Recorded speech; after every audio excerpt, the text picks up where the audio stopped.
Welcome to the Album Anniversary Podcast. Today's show is about Woe to the Deadness? Wow to the Deadness? Something to the Deadness. By Steve Taylor and the Danielson Foil. It was released February 5th, 2016, and it's celebrating a 10-year anniversary.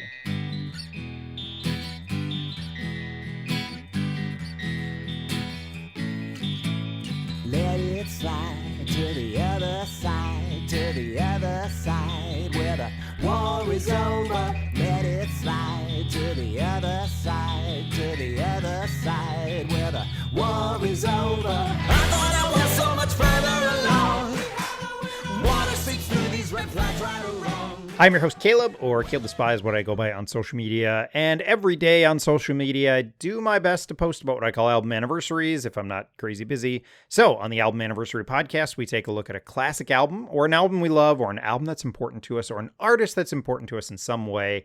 Today I'm joined by two returning guests.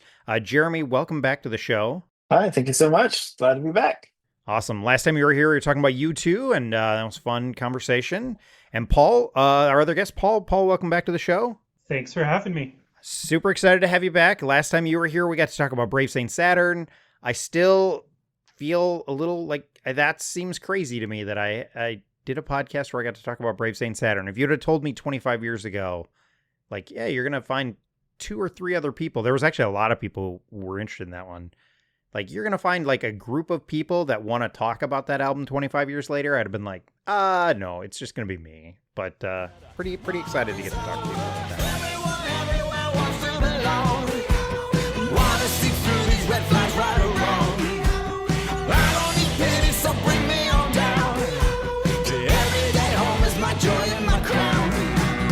Put the wow back in the deadness, back where you want it now. Ooh, wow, love that you want it, love that you want it now. Put the wow back in the deadness, back where you want it now. Ooh, wow. Before we jump in and talk about this record, I just do want to give a little caveat. We did run into a couple audio issues throughout the podcast. Again, this is part of just, I don't have a studio and I don't have enough money to fly people in to join me in studio. So we record over Zoom, and we had a couple issues going back and forth just with sound stuff and some delays that we had. So bear with us. I promise it's worth it because you'll get to hear about Electric Jesus. So I promise it's worth it.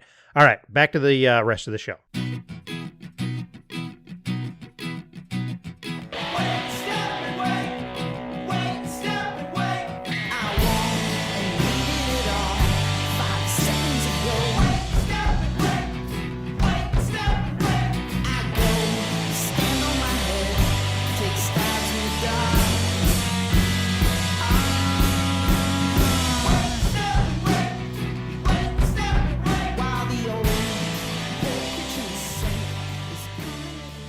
We're talking about Wow to the Deadness by Steve Taylor and the Danielson Foil. Again, as far as I can tell, released February 5th, 2016. So I feel pretty good about that. So celebrating a 10-year anniversary, like we said. So the album is a collaboration between Steve Taylor and the Perfect Foil, which was a short-lived, I want to say super group. That's what I feel like. It's a pretty good explanation of it. And Daniel Smith of Danielson or Danielson Family, or however you want to classify it. So that's what this is. Those are the members from this. And this really came around during the promotional tour for the Goliath album. Again, that was Steve Taylor and the Perfect Foil. That was their album that they released in 2014. And that's how this happened. The Danielson band, or Danielson Family, however you want to do it, they were supporting the band on the tour. And that's kind of how this came around. Actually, I don't think I caught that part. At least I saw the tour with the Perfect Foil supporting Goliath, but at least in Dallas, I think they toured with, I can't even tell you who they toured with. I just went blank. So I guess Danielson didn't make it here. That would have been awesome. Yeah, maybe they were only on part of the tour. I mean, that's that happens, right? Where bands drop in and out. So it might have been that it was just this part of it. This album is the only album by this group. Obviously, Steve Taylor and the Perfect Foil released Goliath, but this actual conglomeration, this is their only record. My guess is we're not going to get a second. This is probably it. There's 2 record labels that are attached to this. One is Squint, and the other is Sounds I don't know how to pronounce this. I want to say sounds familiar, but it's spelled like family. So I think sounds familiar is how you say it. Yeah, I think it's Danielson's little It is, label, yeah. basically. Yeah, and you can still get this on vinyl and CD from them. So I'll throw that out there now. If you are Yeah. chasing this or Goliath, I didn't know that existed, and I totally bought both of them off hmm Discogs, and I could have just bought them straight from them. So good job, me. But I think you can get both of these from that record label still. Before we hopped on, I was looking up some stuff and I saw basically Danielson's web store sends you to their Bandcamp page, and they have a few different colors of vinyl still available, a few color cassettes Hmm, available, and the CD nice. as of 20 minutes ago. I was gonna say one of my favorite things about Sounds Familiar Records is the Christmas compilations they put out. Oh, Basically, Daniel Smith and the Danielson family and all their friends, um, similar artists. I think a lot of them are local to New Jersey, but just I mean, if you like kind of weird Danielson style Christmas music, if that sounds like something you would like, that's what it sounds like. oh, interesting. I'll have to go check those out. Half-Handed Cloud is on there. Okay, Um, his wife does a song in Norwegian.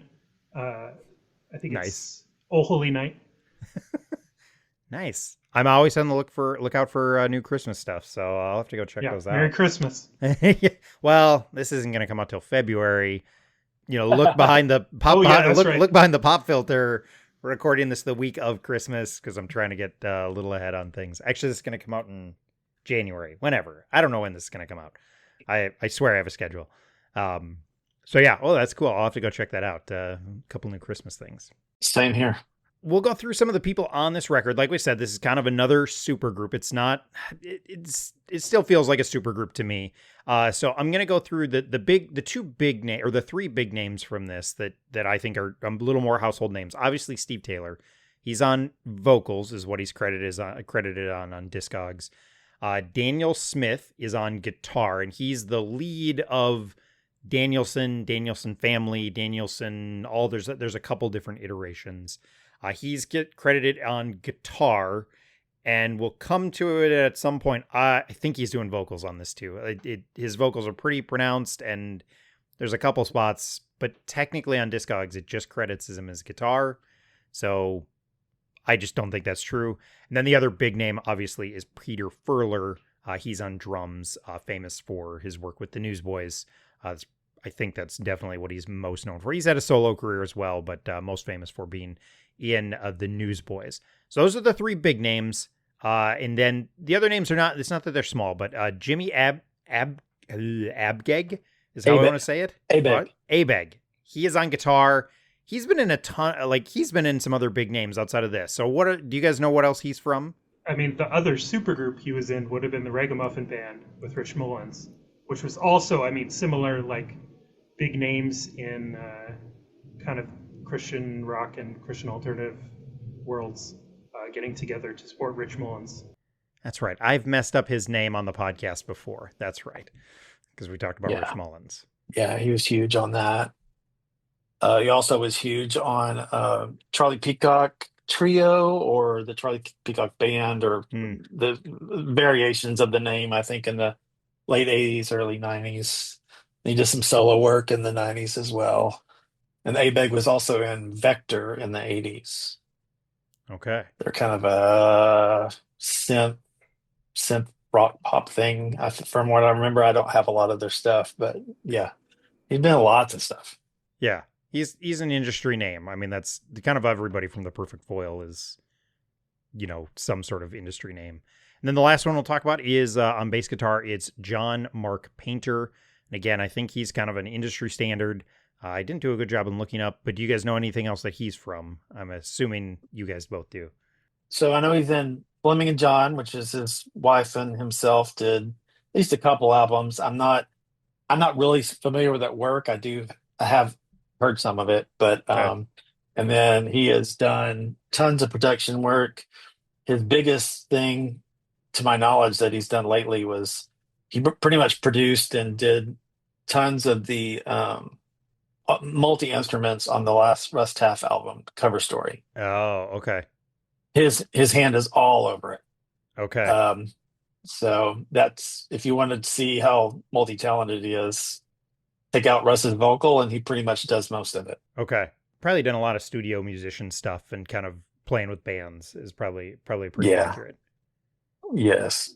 They Okay. probably all knew each other for decades. Yeah. Except, I mean, maybe not Daniel Smith, but maybe. Yeah. And then apparently he was also the composer for the 2005 animated film Hoodwinked. There you go. There's another random feather in his cap. So there Learn you go. something new every day. Yeah. Thanks, Wikipedia. I hope that's accurate. All right. The other then big name that I do want to talk about, because I think it is important to this, is the producer on this is the late great Steve Albini. He is an punk rock industry standard. He was in a number of punk rock bands, and then he has done a ton of production work. I'm just going to name a handful of them here.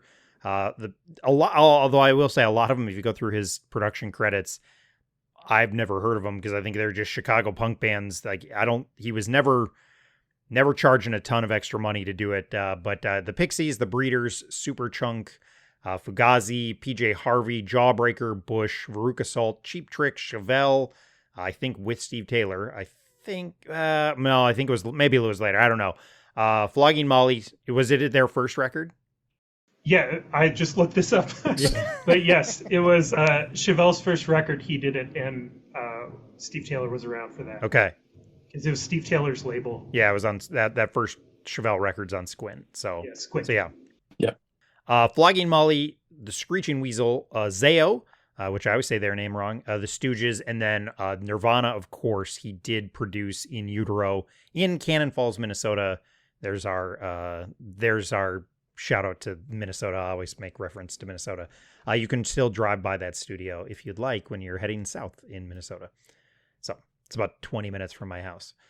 So that's Steve Albini. Again, industry vet. He was huge in the punk rock scene and kind of known for his super, super raw sound on not only his work, but in his production credits.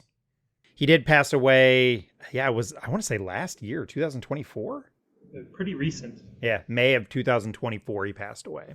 And he was pretty young too. I mean, he was only 62 when he passed away. I remember I listened to an interview with Brad Wood a while ago, the other Chicago area producer. Probably a lot of your listeners know him because he did Me Without You. He produced Me Without You. But I mean, he worked with big names, Smashing Pumpkins and other bands. But he said a lot of bands would go to Brad first to kind of demo their recordings to take them to Steve Albini. Oh, really? So he was like the junior Steve Albini in the Chicago area. That's how he described himself. I don't know if that's quite accurate. But everyone wanted to work with Steve. That's interesting. That's cool. Did he say why? Like it was just kind of like to like kind of get the kink, like maybe work out some kinks and before you take it to Steve? Yeah, they wanted to figure out like their song lists, figure out what would work, and work with someone who had a cheaper rate, even though, I mean, Steve Albini did not charge a lot, but I think Brad Wood was not as expensive. As expensive, I guess. Interesting.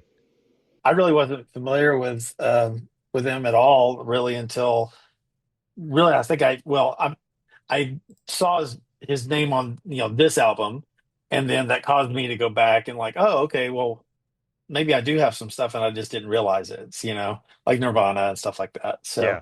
But I thought it was cool that one, you could have something where he's done stuff with like Nirvana and Chevelle, who those were the main ones I knew of, and then like Steve and Steve and his crew, Yeah. show up and they're like, hey, it's like, hey, it's another gig. I don't charge a lot. I just have the same price for just about everybody. It's just if I have time and want to work with you. So I think it's pretty cool. Yeah. And his other big one that probably is worth calling out is Surfer Rosa by the Pixies. That's probably his other big. I mean, he's done a couple Pixie albums, but I think that was kind of one of his big breaks into production because that's 1988. And he does In Utero in 1993. So yeah. Those are just legendary albums. Yeah, yeah, I mean, just that's what alternative music is. yeah. Well, and you could argue, I mean, I told you we'd find things to talk about. You could argue Surfer Rosa is like, you know, the Pixies are your favorite alternative rock band from the 90s. That's their favorite, one of their favorite alternative rock bands that you just didn't know of until you saw that Nirvana documentary. And then you were like, oh, the Pixies. Oh, I should go check them out. Cause yeah, they're so influential to so many other bands. Sometimes I try and get sales data. I have none. I have no idea what this sold. So sorry about that. There are some reviews out there. Again, this is only about 10 years old, so you can find them at very positive reviews. In fact, I didn't see anything negative about this. I think everybody who reviewed it and some Christian sites reviewed it. I think that was mostly what ended up doing it. I think Jesus Freak Hideout and some of the other ones, but very, very positive reviews. I'm not going to go through all those. So I am going to go through, we kind of made mention of it. I have a couple other facts kind of just about this album. So how this came around, again, they were on tour. But then in June of 2015, when the tour came through Chicago, that's when Daniel Smith, he kind of joined them and kind of essentially went straight to Steve Albini's studio. It was like, hey, we should do some recording there. So I think it was like a little spur of the moment. Like, hey, we're in Chicago. I think Daniel had worked with Steve in the past, or at least had a relationship with him. And was like, hey, let's go do this. Because again, it wasn't this huge production lead up. They ended up then after that doing a Kickstarter. So that's kind of how they tried to fund this. But my guess is they did it after the fact. Again, my guess is they did all the recording. Maybe it was just to try and kind of pay themselves back. But because, again, feels a little spur of the moment. They ended up raising $55,000, a little more than that, in that Kickstarter. Were either of you guys in on that Kickstarter? Yes, I was. So I basically piggybacked off of the Goliath Kickstarter, saw the tour stuff, and then when he announced this one, I'm like, well, yeah, Steve Taylor, I'm all in. I don't even Sure. care what they changed the band to be or not. So yeah, I went and committed to the vinyl and a couple little extras. I had a little weird coffin thing going on where Sweet. the guys one Daniel Smith made a little flash drive with part of the logo. You could get like a couple videos on it. Got all the band in the little coffin with their suits. You could have all that out. And then when you go to wow to the liveness, you got bouncing rubber balls. So it was just this weird little quirky little add-on. That was a lot of fun. And then, Nice. got the vinyl. Actually, I did not pick up the CD until 20 minutes ago. I ordered it when I on Bandcamp because I just like, why didn't I have the CD? I like to go ahead and have all the bits, and all the stuff for some bands like Steve Taylor. I'm like, I thought I had the CD, but I didn't. But the vinyl is awesome, and yeah, it's just great. It's a great project. Um, One thing related to the Kickstarter that I'll add in, it might be a good spot to have it, is one of the things, if you spent like $35 or more, which was easy to do, Steve would record a personalized message on almost any topic and send it to you email, like as he had time. So he knocked out like, I don't know, 300 or 400 of these to people. And at the time, in December of 2015, when part of the Kickstarter was done and or somewhere around that time, there was a tornado that came through our town that's in Rowlett, Texas, which is just outside of Dallas, Texas. And we had some friends that were a mile away from us, and their house got clipped from the tornado. So they stayed with us a couple weeks. So he sent out the email like, hey, give me ideas of what you might want. I'm like, I have no idea, except I have some friends that are staying with me. They're fine. Their house got hit, blah, blah, blah. So he sent me a little voicemail that said, hey, so and so, we heard, that you survived the tornado and your friend the Gosses are all nice and let you stay with them. So anyway, I was going to say, why don't I just share it with y'all? So here you go. Hello, Matt and Rachel. It's Steve Taylor. I'm glad to hear that you made it through the tornadoes there in Rolette, Texas, but I'm sorry to hear your house didn't do as well. Thankfully, your friend the Gosses are so glad to have you with them that they've let me know you can play any music as loud as you want at any time, day or night, and you're welcome to use up all the hot water. Happy New Year. But it was really fun to have something kind of quirky like that. So Yeah. I mean, I think that's what makes those Kickstarters. I mean, I know it's helpful for bands who don't do this full time, right? Like just to be able to have like, right. Hey, here's we don't have to find $55,000 to go make this or, that sort of thing. But I think then it is like there is something about the buy-in that you get with this. That you Yeah. It'll be out by now, but Reese from Five Iron talked about that when he was on the show. Like he talked about like that's one of the reasons they keep on going back to it is that it doesn't just help pay for it. That's nice, but it does feel like there's this sense of ownership with it that I think is Yeah. something that bands I think can, especially, if you don't have a record label, it's a nice way to kind of build a community around it. So yeah, that's really cool. Yeah. Yeah. If the listeners could not tell, Jeremy had a small, basically 6 or 8 inch tall coffin. Yeah. With a logo, with a blue skull and crossbones logo, that had the pictures of the band members inside that were all coffin shaped. That's what he was referencing, and that's what we were laughing at. And bouncy balls, multicolored. Yeah. And you know what? Really I cool. just looked through, I live in a small town. I just spent a while just before I got here trying to find a bouncy ball in town for my son for his stocking, and I couldn't do it. So Go figure. I really noticed those bouncy balls. They look great. So I'm trying to think. Was it the WoW in the box? Well, see, because you can still go. I mean, this is the fun thing about Kickstarter. Yeah. I will say this: you can still go find the Kickstarter. I'm trying to figure out which one was the coffin. Oh, here it is. Yeah, it's the WoW in the box with a CD. Oh, so you must have gotten it with the vinyl though. Yeah, I think I would commit it to the vinyl level, so I didn't change it to go do the CD. I probably could have done an add-on, or maybe they didn't do add-ons the same way back in the day. But the way my pledge read is, it says your pledge. Mine is I guess it's just called WoW Vinyl. All the above, which is basically WoW to the Deadness on vinyl, which includes the vinyl, a brief personalized recording greeting from Steve Taylor, digitally delivered on the night before Christmas. WoW to the Deadness EP advanced digital download delivered on New Year's Day. So I guess technically you got a digital download on New Year's Day. Yeah, but the physical probably showed up in February. WoW to the Deadness deluxe coffin box, which includes hand-painted decorative casket, custom flash drive designed by Daniel Smith, with the EP, 2 music videos and liner notes, and then autographed band member portraits, which are in the shape of the coffin, and WoW non-edible mini neon bouncing balls to be delivered in mid-January. And then finally, there is a follow-up album called WoW to the Liveness, which is when they toured this, and that is digital only, and you got that as well. But I'm assuming, I haven't even looked to see if it's out there for purchase or streaming, but it's called WoW to the Liveness instead of WoW to the Deadness. It's out there. Is it? Yeah. You can hear it. I just want to add, it sounds like this is almost a Christmas album. Yeah, that's.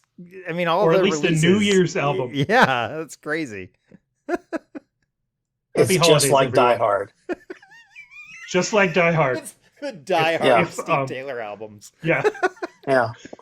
Once Hans hits the pavement, WoW to the Deadness, people. That is awesome. How do I follow up that? I don't. I'm just gonna jump back into a couple other facts. So just a couple things about the recording is that Taylor did state they had one rule going in, that if it sounds like something they've already done, they threw it out. I don't know how rigorous they were about that, but sure, we'll go with it. But I like that idea of like going in with kind of a rule that they're trying to do. In an interview with Bloody Head Radio, okay, Albini commented on the process. He said, Dan Smith just put together this ad hoc band with a singer named Steve Taylor. I love that. They played this really rowdy punk rock, and that record is effed up and great. I didn't expect that kind of music out of them, and I certainly didn't expect it to be as awesome as it was. I was expecting it to be charming or interesting, but it ended up being really raucous and really great. So that's, after the fact, that's Albini's comment in some interview, which I just love the idea of some guy named Steve Taylor. Pretty hilarious to me. That's high praise coming from someone like Steve Albini. Yeah. Yeah, exactly. I mean, he is raucous punk rock. And so for him to be like, yeah, I love how raucous it was, and like that was kind of effed up. Like I think I think that is a pretty cool commentary from him because of all the stuff he's done. So yeah. Also, that quote, I think they like that quote so much that it came out before or maybe during the time they were pressing the vinyl. So if you got this vinyl sleeve, they put the big sticker on it, and it has that quote that you just read. Oh. So you can sit there and flipping through the wax at your local store and read still about Steve saying how effed up it is. For the listeners, Jeremy just did another show and tell there with the sleeve with that quote from Steve Albini. Yeah. He's got it all. I'll have to check I do have it on vinyl. I'll have to check mine and see if that's on there. Yeah, see if you do. I'll have to pull it off the shelf afterward.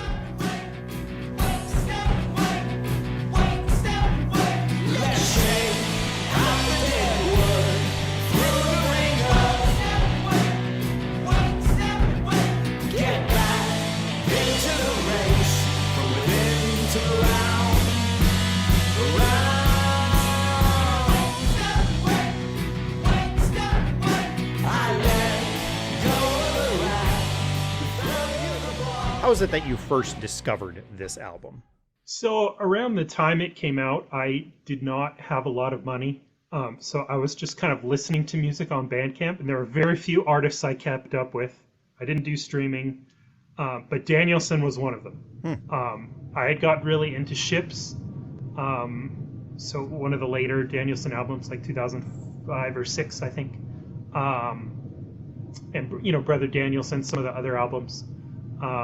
And I loved Sounds Familiar records.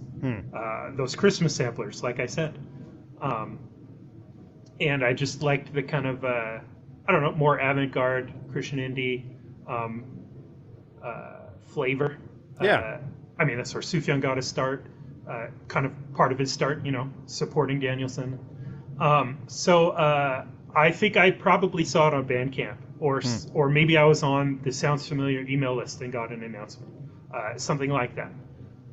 So I know I listened to it. I know I watched the music videos, which were pretty cool, I think, at least for the opener, Wow to the Deadness. So it may have been the music video, or it may have been streaming the album on Bandcamp. Awesome. So your introduction, I totally was thrown off by this. Your introduction to this was not actually Steve Taylor, but is actually from the Danielson family and Daniel Smith. Yeah. I knew who Steve Taylor was. Sure. I knew a few songs. I knew he was kind of the 80s, 90s weird alternative Christian guy. And Daniel Smith is kind of the 90s, 2000s weird alternative Christian guy. So, as soon as I heard of it, I'm like, these two, first of all, this is going to sound weird. That was my first thought. Like, is this going to work? They're so different, but they're not. They're like, different flavors of the kind of punk rock ethos of their different, different eras, slightly different eras. So I thought it was a really cool idea, and I didn't know if it was going to work. Yeah, that's awesome. It's funny because I was literally ready to ask, like, how familiar were you with the Danielson family? Because I thought that would be the obscure one. So that's really fun. That's crazy. For your listeners, and for you both, if you've never watched the Danielson movie, you really should. Okay. I think it's my favorite music documentary I've seen. And it was It was very well done. There's yeah, interesting parts. There's an animated sequence Hmm. made by the bassist. It follows the band, the family on tour Hmm. for the Danielson Ships tour. So Sufjan's there supporting him. You can see Sufjan making really wry jokes. Like my favorite is Daniel Smith and Sufjan sitting there, and Sufjan saying, I'm gonna die young. I have bad habits. And Daniel says, "What kind of bad habits, Sufjan?" "I slouch." It's just like, um, I didn't know Sufjan would be so funny. Right. But things like that, it's really cool. It's a really cool documentary. So Yeah. highly recommended. Nice. Okay. That's really cool. And then Jeremy, you mentioned you were already like in on the Kickstarter. So I'm assuming not only that, but you have I'm assuming at the very least a long-standing love of Steve Taylor that goes back a long, not just a little bit, but Yeah. decades. Yeah. Uh the quick version, I guess, is so I got into church in about 86, 87, and when I got in there, I met some of the kind of more the nerdy, geeky youth group kids, which actually are the ones that knew about Christian music, specifically not the main CCM. So then I got introduced to lots of stuff that never made it on the radio, like Steve Hmm. Taylor and so forth. And so I got into him then.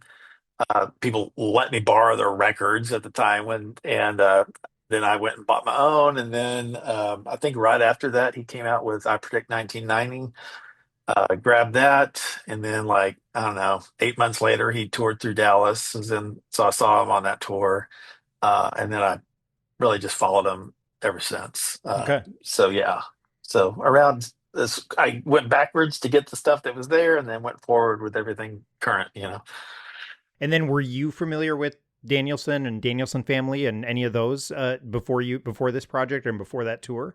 I had heard of Danielson, but I Sure. really was not familiar with it, and I'm still really not. I wanted to go down the path and kind of explore more. I actually own something by him, and the main reason I got it was a record store that was relocating, and they were thinning out a whole bunch of stuff. And I saw a Danielson record, and I got it for like half off. And so, Sure. but I think it's like I want to say it might be the end of a trilogy or something of albums. So I purposely have kind of avoided it. It has like a Star of David on the front.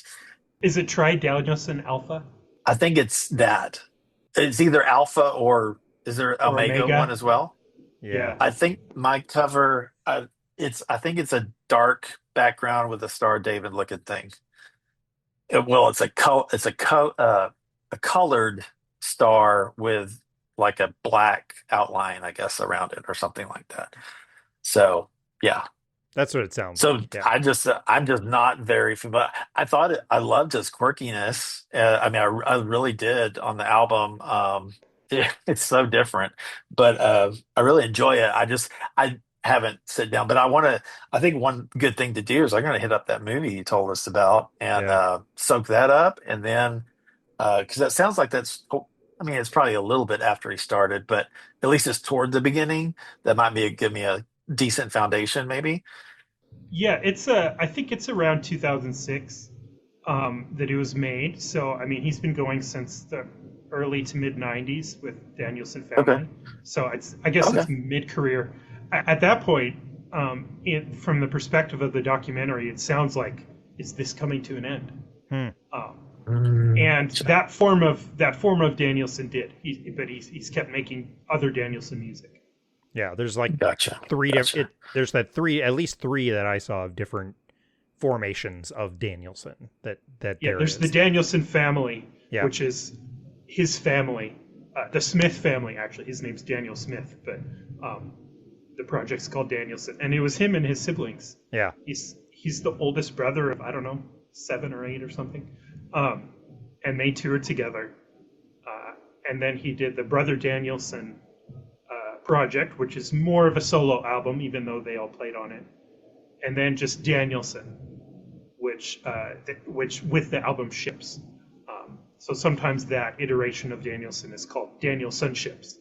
He who Yeah. likes those run-on Okay. words, riffing on the idea of sonship. Yeah. So yeah, those are the three Danielsons. Very Yeah. cool. I'll say my introduction to this was I Steve Taylor was one of my first kind of Christian alternative things back in the for me, it was the mid 90s. Squint was my introduction to Steve Taylor, and I've been a fan since. I have gone back and gotten all of his his stuff from the 80s. And I want to say I've followed really closely, but I feel like I heard the Perfect Foil thing was coming out. I didn't kickstart it. I do think it was at a time, I'm trying to think where I was at financially in 2000, around that time. I had young kids. There was a stretch where I wasn't kickstarting anything unless it was Five Iron Frenzy, to be totally blunt. But I don't even think I was one of the Super Torns or the Insiders. I didn't even kickstart one of those, and I felt kind of bad about it. So, but I did remember hearing about it, and then I remember hearing about this, but I was late on it as well. It was a couple years later that I went back and was like, I never gave this a good listen. So, Caleb was late on everything. I was late on this. And then for the Danielson side of things, I remember hearing about them in the 90s. Because that first record of theirs, they put it out, or they recorded a bunch of it, and then it got picked up by Tooth and Nail. So I remember when they were like released on Tooth and Nail, and I remember listening to a couple things on maybe a sampler and being like, all right, that's pretty unique. Because again, avant-garde is a really great way of putting it, that you mentioned before, Paul. And I just don't think I was ready for it. And I'm kind of in that same boat. If I probably need to take a deep dive. I have a list of things I need to take a deep dive on. So it's been added to the list, and we'll see when I get to it. But yeah, I was aware of their existence, and I have a friend who's pretty into them. That's kind of one of the few kind of Christian artists that he still, I think, even really follows at all. I think he's kind of done with all the rest of it. And so that was kind of my recollection of Danielson. So yeah, that's my introduction to this. Is I heard about it at some point. I picked it up at some point. And then when I started doing the vinyl thing, I was like, well, I'll see if I can find a cheap copy of this. And I did. So I do own it on vinyl as well. So yeah, that's my my introduction to this.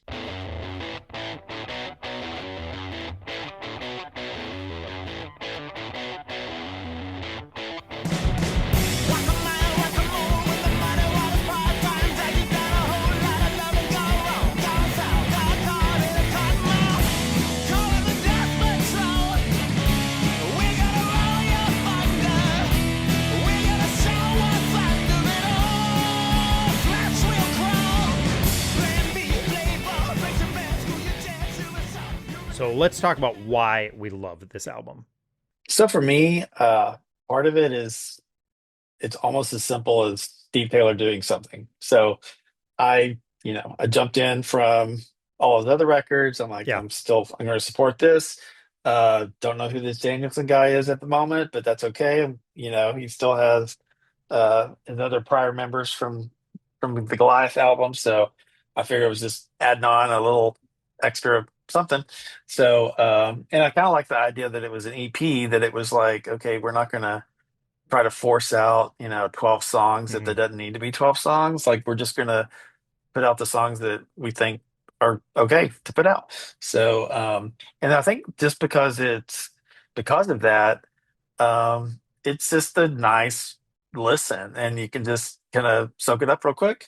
I mean, it is pretty short, but man, some of the rock and punk that comes through is just perfect. There's really only one song that it's not that I don't like it. It's just one that doesn't grab me as much as others, but I don't really skip it.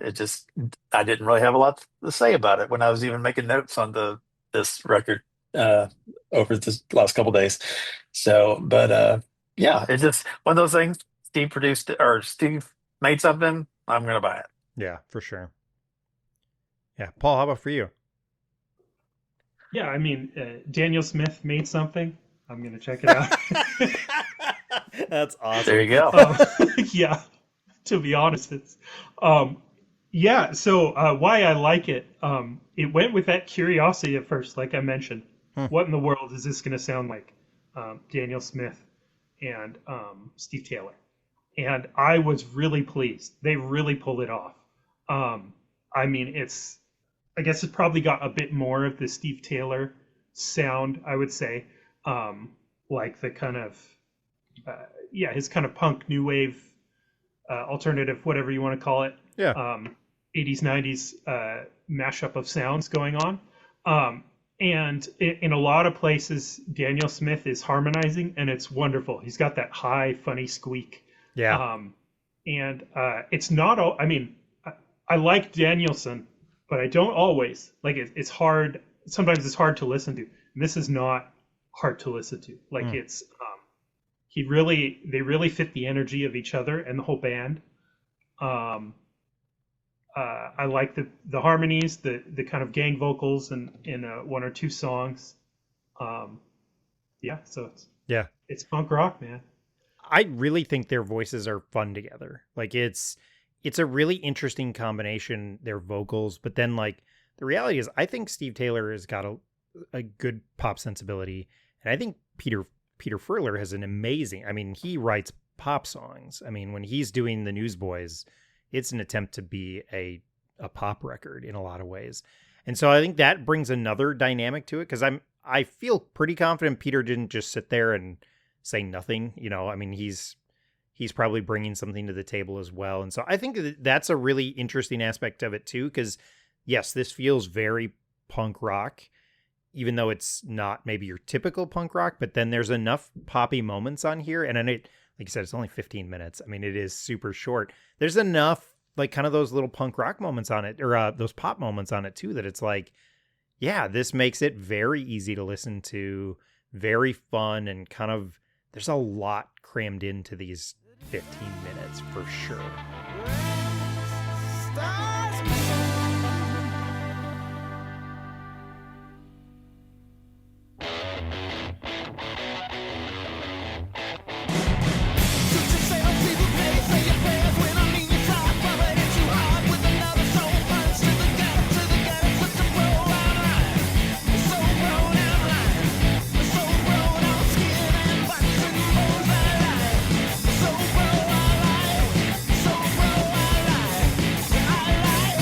Let's talk about songs, and because it's an EP, we're going to go through all 6 of them. So, I keep on messing up. Woe to the Deadness. Wow to the man. I keep on. Wow to the Deadness. Wow. I am so messed up. Paul, what are your thoughts on this song kicking off the EP? Oh, it kicks off strong. I mean, Steve Taylor kind of comes into the main vocals. Let it slide to the other side. Sorry, you probably don't want more of my singing here. No, but, that was good. I'm not going to even and, include songs. I'm just going to include that as breaks. That little singing part. You can, It's our I'll interpretation of the album. Yeah, it's really cool, and that's where it hits off with that Steve Taylor Daniel Smith combination that I loved in this. Yeah. I don't quite even pick up the words that they're saying, but when they're singing together, I thought I was so much further along, and they're Daniel Smith's doing his 3 octaves above everyone else thing. It's really cool, and then the background vocals. We have a winner with the hand claps. Yeah. This is a cool song. It's a catchy song. It's strong, energetic right off the bat. Yeah. And absolutely. it's got the theme of the album there in their lyrics. Put the wow back in the deadness, back where you want it now. Yeah. Jeremy, what are your thoughts on Wow to the Deadness? No, How do you think about it? I mean, a lot of what he said, frankly, just kind of Steve Taylor kind of starts carrying the main vocal, and then they kind of start layering in Danielson throughout, either with harmonies or kind of like echo vocals or harmony echo vocals, depending on what's going on. I'd made a note like, Steve's like, let it slide to the outside. That's where Danielson's going to get his little part in. I probably did a little bit too high there, but you know what I mean. And then I noticed Danielson would also do the wow, every time when they were doing that part in some of the choruses. And it's that little quirky, mousy voice or something that just, it works somehow with all this odd stuff, and it's great. So yeah, it's a fun opener.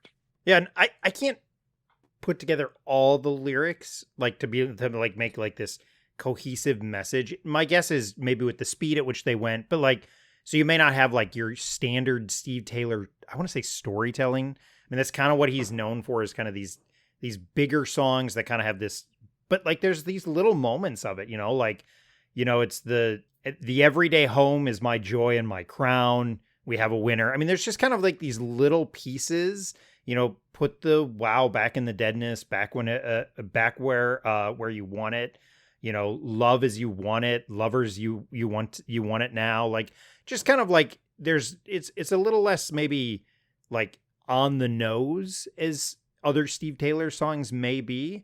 I blew up the clinic real good. I mean, that's fairly on the nose about what he's trying to say. And so it's a little more got that poetic nature to it, but I agree. I think this is a great, it kicks off the album. It kind of shows you where you're going. It's a good thesis statement for the rest of this small EP. Can I add? I like the end, where it's almost like an imitation or like record loop, Hmm. like love as you want it, love as you want it, love as you want. That kind Yeah. of it sounds like it's skipping, Yeah. but it's a cool ending. Yeah. And it, again, I think we made the comment, like it's short, 2.5 minutes, and it packs a lot into that 2.5 minutes. I mean, there's a lot of sounds. There's a lot of stuff going on in that 2.5 minutes. Not even the shortest song on the EP. So song 2 then is Wait. I'm good at pronouncing stuff. Wait Up, Down Step. What are your thoughts on that song? So Wait Up, Down Step, which is, it's funny that's the title of it, and you figure it would be called Wait, Step, and Wait, but Yeah. you kind of wonder where did you get that, or maybe it's in the lyric and I've already forgotten it. But because it's like you have the gang vocal of the wait, step, and wait, Yep. wait, step, and wait, and then Danielson replies in with his little part. I think is what they mainly do. Um, it's just kind of a, I don't know, like a quirky little skip. Like you're, I don't know, it's almost like kids on a Yeah. playground or something. Like Yeah. almost like a, Yeah. like red light, green light, almost on a version of a song. I don't even know how to describe it other than it's just a little quirky little ditty, and it's just fun. I don't know. I like Yeah. it. Yeah, this is my favorite song on the album. Nice. Um, Oh, cool. I love it. That kind of skipping shuffle um, to the song. I love the game vocals. And this is, if the first song was a bit more Steve Taylor, this is a bit more Danielson sounding. Oh, It's got okay. the chromatic melodies did that Daniel Smith likes, um, and the hits are very familiar, like the rhythm, like the da da da da da da da da da da. Wait, step away. I don't know the words. I know almost no words on this whole album, to be honest. I like it. I have a lot of fun listening to this one. Yeah. It feels good.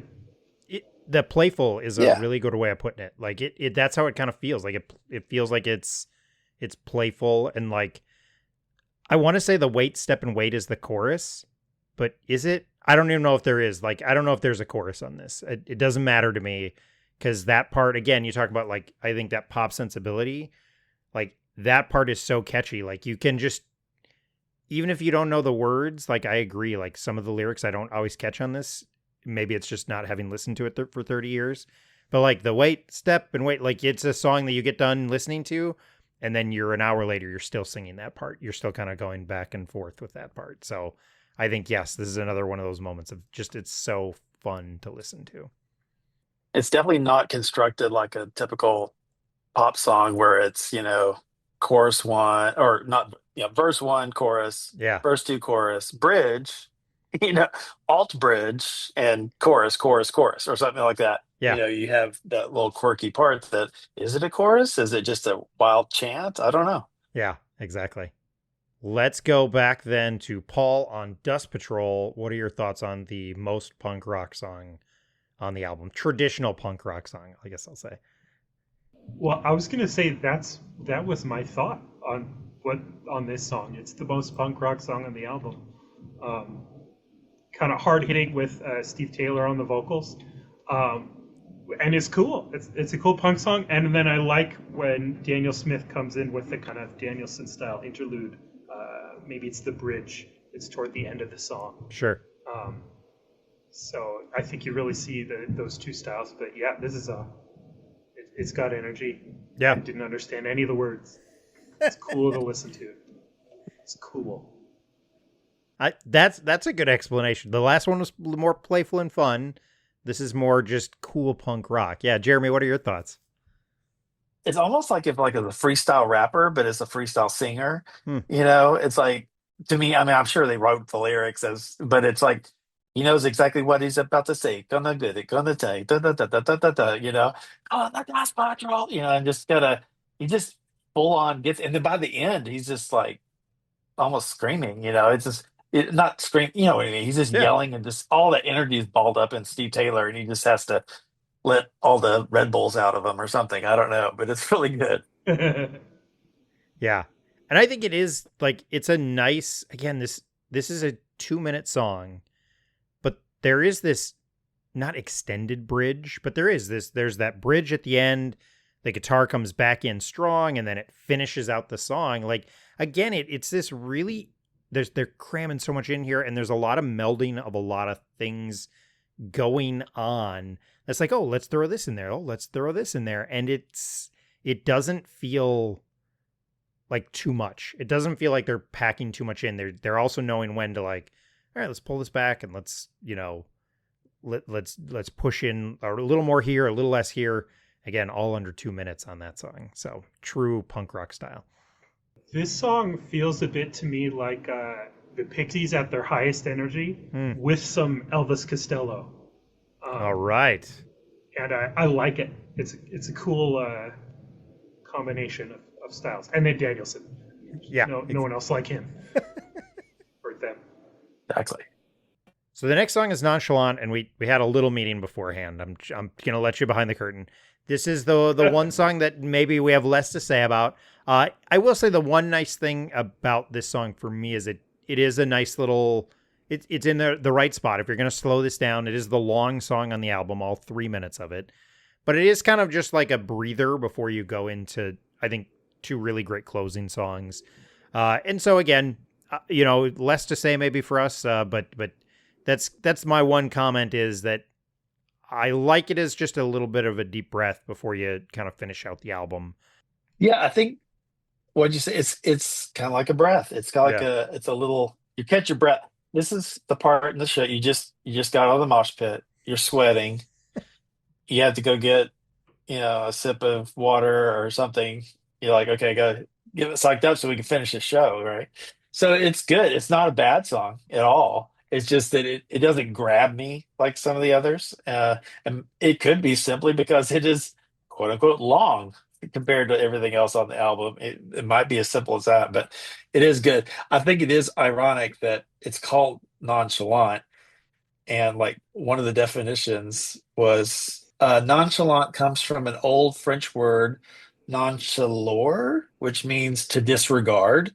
The word comes from non, meaning not, and chalor means to concern. So not to concern. So I guess basically, if you wanted a word that means the opposite of nonchalant, both concerned and interested can do the job. So if it was There you go. nonchalant, it would not be, you wouldn't be concerned and you wouldn't be interested in it. So I don't know. I don't remember feeling particularly disinterested in the song when I listened through. It's just that here's another behind the curtain thing. Last time I was on this show, I remembered we went through a full-length album. It was a Brave Saint Saturn album, and Caleb just asked us what our favorite tracks were, and so I only have notes on my top ones, and this is not one of those, and that's all I remember, except it's a little mellower, and I think I kind of liked it. But because I didn't have notes, and this is not an album I've sat with for years, I don't remember very much. Already, I mean, I just listened to this in preparation for the podcast, and I guess I don't remember. It's fair. I think the guitar work, there's the guitar distortion on it, I think, is also really good. It's it's a little more alternative rock than punk rock, but it's that's the other thought I have on that song. So, all right, let's talk about Muse. And I don't know where we're at, so I'm just going to go with Jeremy. Jeremy, what are your thoughts on Muse? Muse. So this is what I wrote down, and this is trying to reflect back on some of Steve Taylor's career. Steve Taylor is in full meltdown mode on this song. I got the No, reference. okay, no one No, got I it. got the reference. It's okay. It's okay. No, Either we I didn't know get it's it or funny. it's not very funny. I'm just not sure because I No, didn't it's get not. it. I'm So just not I very got it. funny. You can just throw that out if you want. I don't even care. No, but it's kind of his full on, meltdown mode. He's just all in. Again, he's had like 28 Red Bulls or something, and he's jumping up and down on that microphone and just pouring out all his, punk angst into it. And it's just a fun, dang good song. Yeah. This is my favorite song on the album. I really like the Pixies reference we made at the beginning. There's a little bit of that quiet loud going on. And when it goes loud, it does feel like, like he's raging a little, and like there is some punk rock oomph in it, and this is another one that I'm like, how is this only a 2.5 minute song? Because it goes quiet, it goes loud, it goes quiet again, and it just there's so much going on. So this is my favorite song on this short record. Again, 2.5 minutes, as I want to say, on for this song. I have 2:17 in the notes, but my playlist says 2.5. So, Paul, what are your thoughts on Amuse? Again, I'm getting confused as to which song is which at the end of the album here.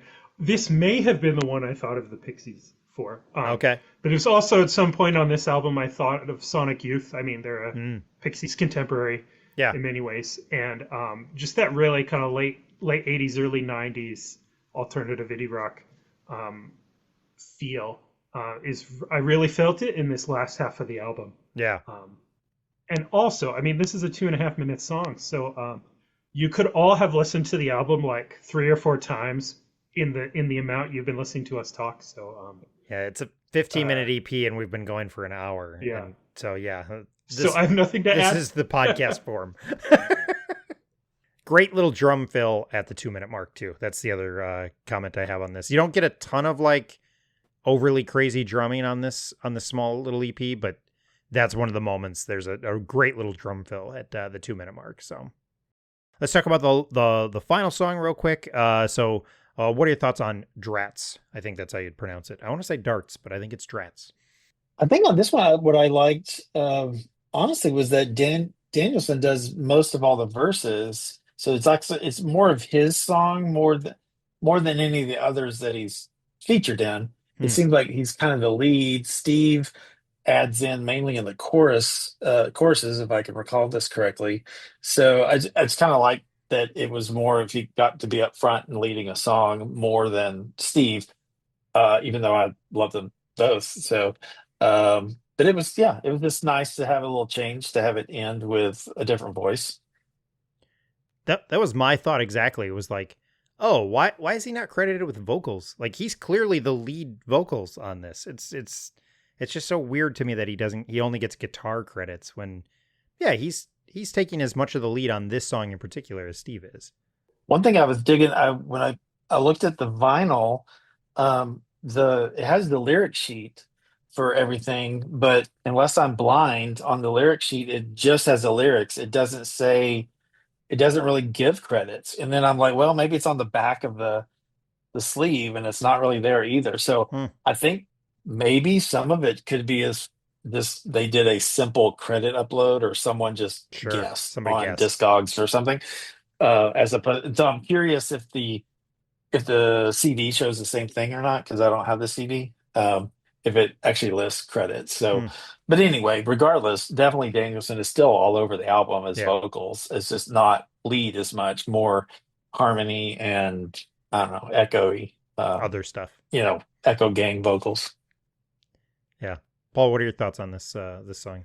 Yeah, Drats sounded to me like the most Danielson song. Not just because he's featured on it, but it really does sound like his style, Daniel Smith style. It sounds like something that could be on, Brother is to Son or Ships or one of those Danielson albums. It's funny because they went in this project trying not to sound like they have before. I do think this sounds just like Daniel Smith often sounds, which is no complaint. I really like the track. Yeah, I thought it's a great closer. Nice. Yeah, I agree. I like it as a closing track. It's only 6 songs, but it closes out the EP well. So yeah, I totally agree. We all know what you want. You're not that nonchalant.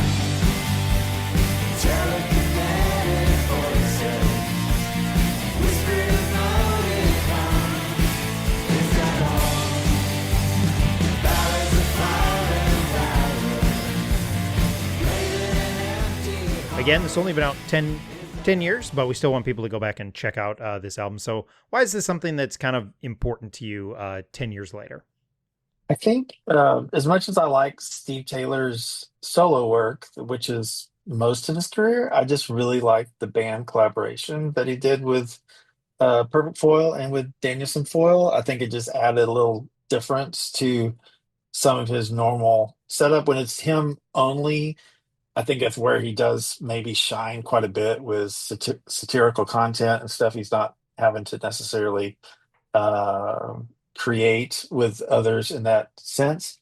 But I think because he's doing it with a band mentality on these 2 records, especially adding in Danielson, then it gives another side to Steve that we just didn't see before, where it's not all satire. It's kind of more just it's closer to Chagall in that it's about other topics that are not necessarily satire. So I just kind of liked it from a different side of things for Steve. And then, I mean, not to negate anyone else in the band, because I think Peter and John and Jimmy and Danielson all did fantastic work. Yeah, I love that idea that it's a band and you get Steve back in a band setting. That's great. Paul, how about for you? So when Ships came out, if my memory serves, on the back of the album, so it's not the cover, on the back of the album, there is a picture of like 100 or at least dozens of faces. And what I remember hearing, reading on the internet somewhere or hearing from a friend, so I have no way to confirm this, is that they were all pictures of people Daniel Smith wanted to make music with. It was like aspirational. I'm pretty sure Me Without You was on there, but I don't know for sure because they did work together soon after that. And if this is true and I'm remembering it correctly, I also really hope Steve Taylor is on there. Which brings me back to why I like it, which is why I was curious about it in the first place. It really is this coming together of 2 big musical personalities with a great band, and it really works. It's a lot of fun. Yeah. Yeah, I mean, just listen to that. Don't listen to the end of this podcast. You can go listen to this. Save yourself some time. EP one more time. Yeah, save yourself some time. Have a good 15-minute drive to the store or something.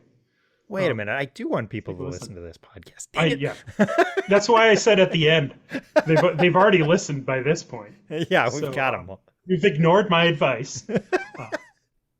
But now go ahead and listen. Yeah.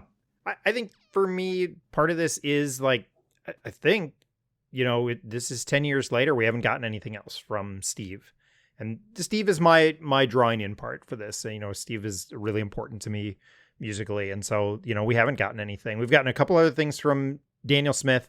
I know not a ton though, but you've gotten a couple of things like 2018. I saw 2021. There was something. So you've gotten some additional things, but for Steve, this is really the last thing we've gotten. And he's transitioned to, he works at a college now, and he's a director for a program down in Nashville. And so I don't know how much more music we're going to get. We got some of his influence on the Russ Taff album from last year, from last year. But I just don't know how much more Steve we're going to get. And so I love if this is the end of it and this is the last thing musically we get. I love that it was with Daniel Smith and it was a little odd and it was a little of him just feeling free to do that. So I think that's really cool that if this is how the career wraps up, like this is a good way to do it. And I'm happy to have that little piece of history in my music collection. So that's why it's, I think, important for me at this point. So yeah.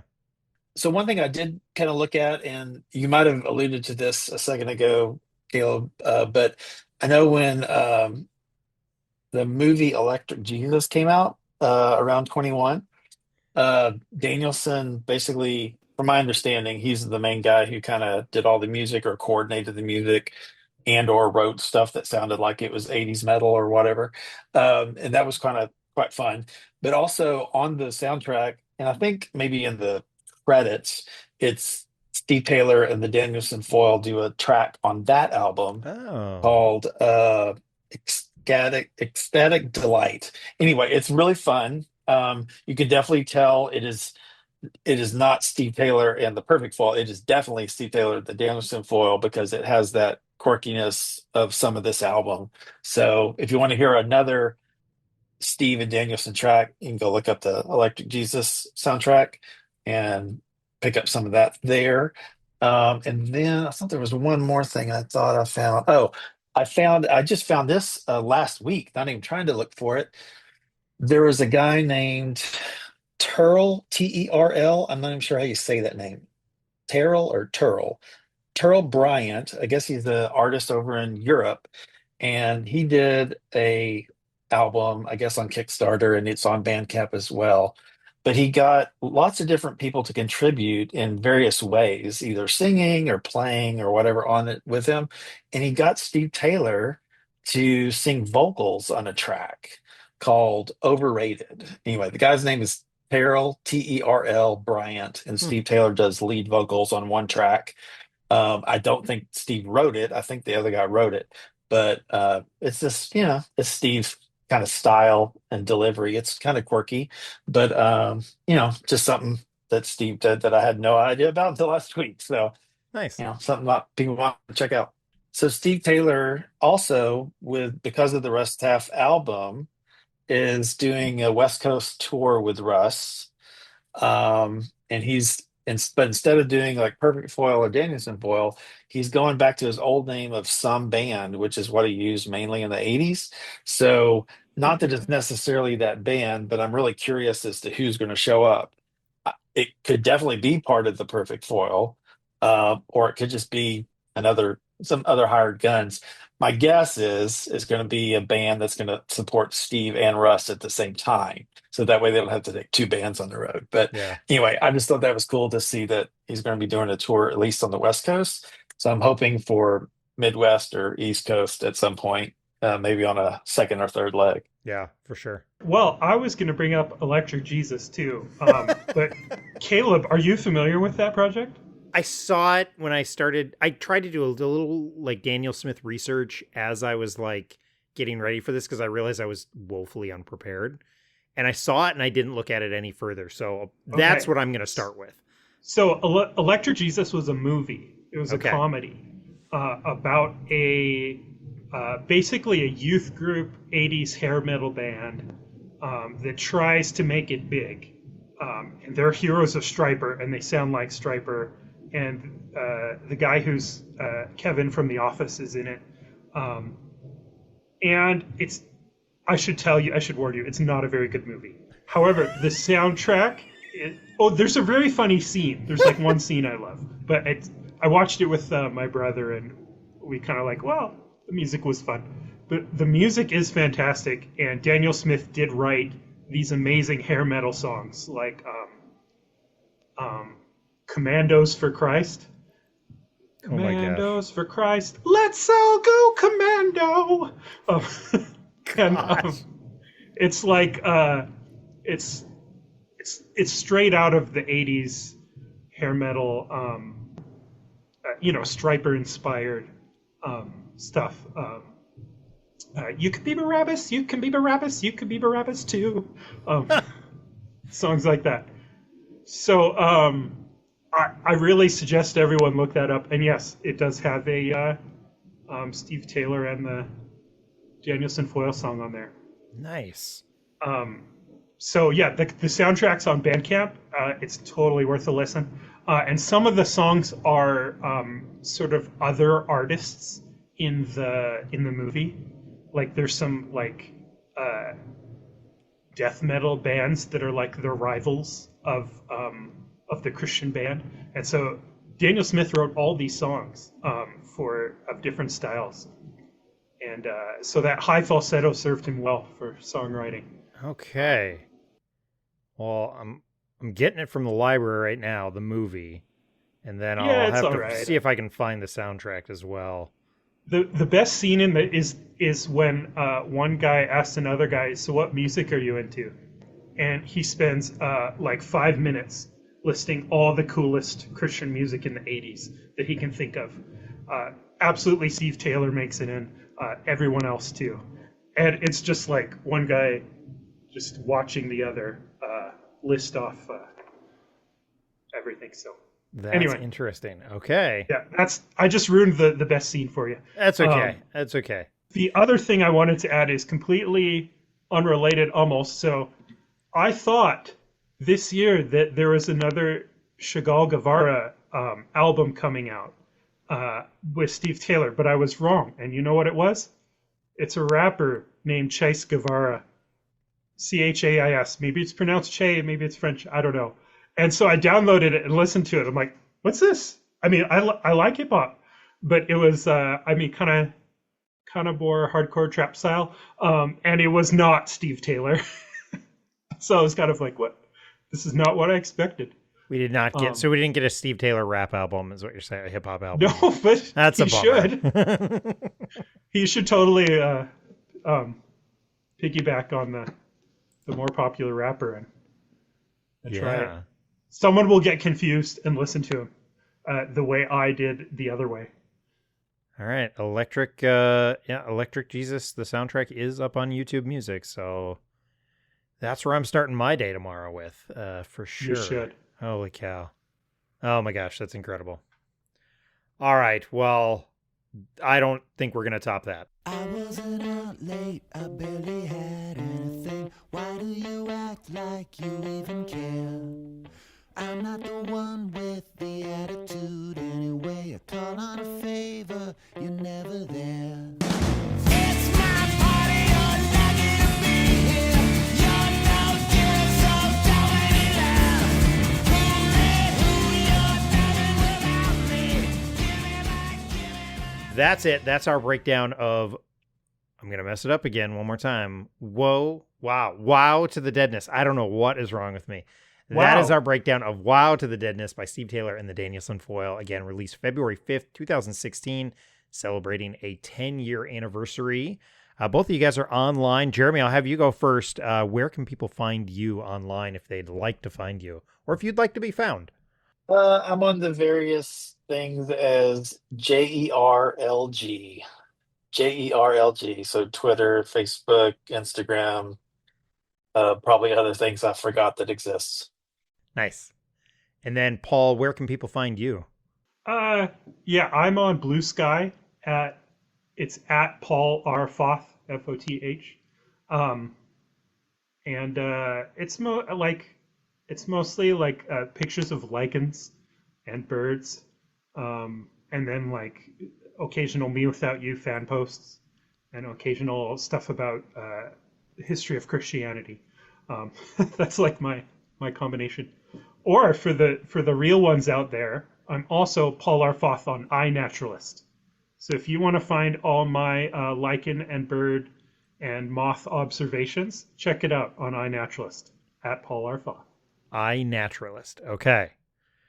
I don't even know. I've never even heard of such things. So there you go. I'll have to look that up. iNaturalist. Nice. Awesome. Well, thanks so much, guys, for hanging out with me. Again, 15-minute EP. We got a solid almost hour and a half of talking about it. So that's what we do. That's the podcast format. So I really appreciate it. And I was excited to talk about this again. Any chance I get to talk about Steve Taylor, I will do it. So yeah, thanks so much, guys, for taking time and talking to me in your Christmas week. Merry Christmas. Merry Christmas. Glad to do so, man. It was wonderful. Merry Happy Christmas in January, February, whatever it is for all. Happy Valentine's Day, everyone. Happy Valentine's Day. President's Day, America. Whatever you have down there. Awesome. I'm sure there's going to be like a Trump holiday soon, so I'm sorry. Happy that day. All right. We're out, people. We're out.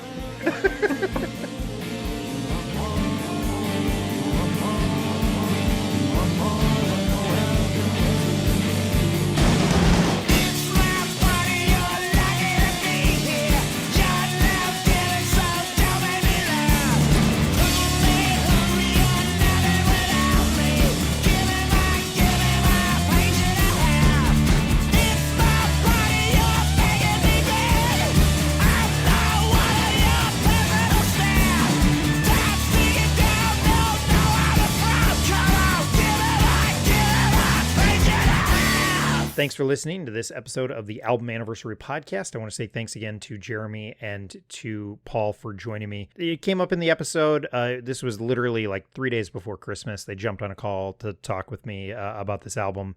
I can't say thanks enough. That's what keeps the show going. So please go check them out. Find them online. That's where I've gotten to know both of these guys. And so I really do appreciate them taking time to talk about this EP with me. Let us know what you thought. What did we get right? What did we get wrong? What are your favorites from this album? I'm still on all the social medias. I'm on Twitter. I'm on Instagram like I have been for a while. I'm still on Blue Sky. I probably don't post a ton on there. I'm on YouTube. All my videos end up there. I try and do the occasional shorts. I'm also on Facebook. I've started a Facebook page. It's the Album Anniversary Podcast. I probably should have done it a while ago. Please check that out. Please, if you can, if you're able to join and or follow along, it really does help. Again, the more people that see stuff, the more the algorithm pushes it to other people. And I've also started a paid part of Patreon. I'm trying to do at least one extra show every month that is behind the paywall. It's fairly cheap. I'm just trying to do $2 a month.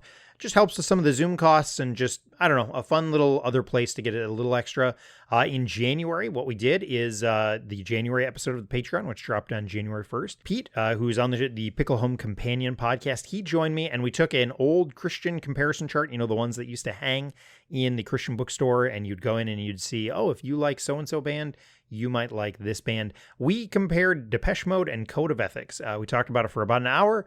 Just went through some songs. We're still working out some of the kinks, but I was super appreciative of Pete to join me. So that's January's episode. I have not planned February's episode yet. We also had an extra interview from Peg. There's some extra stuff from my interview with Peg. From the Dingies that also went up on Patreon. That's behind the paywall, $2 a month. There is a trial, so that's the other option is wait till June till we got like 6 of them up, and then you can do a 7-day trial, and then you can binge them all, and then bail. That's another thing that I would encourage you to do. Just trying it out. If it works, great. If it doesn't, but please at least check it out. Consider following us on Patreon. You can also email me, CalebTheSpypodcasts@gmail.com. That is where, if you want to get in touch, if you want to be on a show, I have a spreadsheet. I am always looking for a variety of people to join me on the show. Feel free to email me. I'll get you added to the Excel spreadsheet. It's not Excel. It's a Google spreadsheet where we've got all of the 2026 shows planned.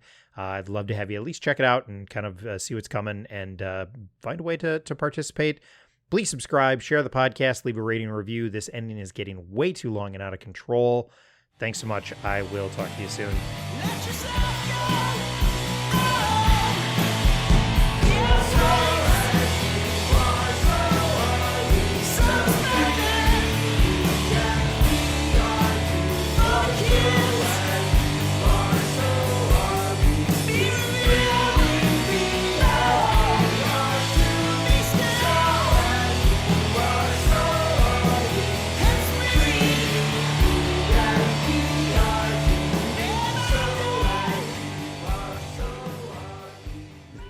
I always said whoa, no, wow to the Deadness. That's I always said wow. So. wow. I think it's wow. They sing the lyric in there. Yeah. Okay. I'm real smart. Yeah. I It's saw all it and I was good. like, whoa, nope. All right. Whoa. Sorry. That clip's going at the end for sure.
Yes, I can. It would for about a minute there. It dropped out on us.